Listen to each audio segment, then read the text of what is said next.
শুভ সকাল বন্ধুরা। আজকে গণেশ চতুর্থীর অনেক অনেক শুভেচ্ছা। তো আজকে আমার সকালে স্নান পুজো হয়ে গেছে, তুলসী পত্রকে জল অর্পণ করা হয়ে গেছে। তো বন্ধুরা, আজকে আমার গোপালকে দেখো, আর আমার গনু বাবা, এই যে আমার গণেশ ঠাকুরকে আমি ভালোবেসে গনু বাবা বলি। তো গণেশ পুজোর অনেক অনেক শুভেচ্ছা তোমাদেরকে। আজকে আমার গণেশ চতুর্থীর কথা আজকে মনেই ছিল না। আমি রোজকার মতো যেরকম গণেশ ঠাকুরের পুজো করি সেরকম পুজো করেছিলাম, কিন্তু এখন আমার মনে হচ্ছে আজকে গণেশ ঠাকুরের পুজো ছিল, আজকে আর একটু ভালো করে আমার গনু বাবাকে স্নান টান করিয়ে পুজো করলে ভালো হতো। তো আমি সবটাই ভুলে গেছি আজকে।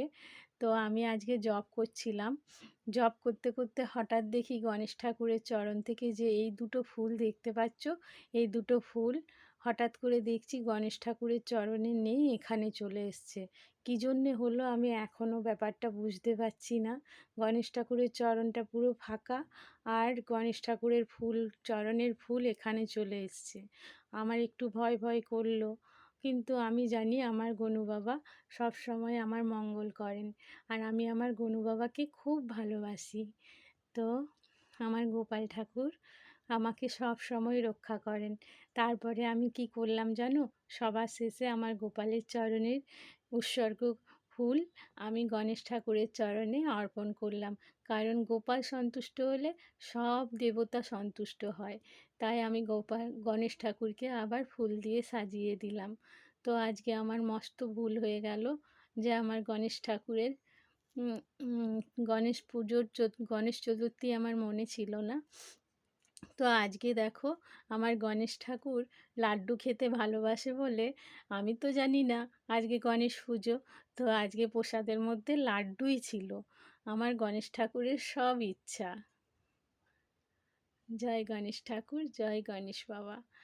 তোমরা সবাই ভালো থেকো, সুস্থ থেকো। গণেশ ঠাকুরের দয়ায় প্রভু আমার অপরাধ ক্ষমা করো।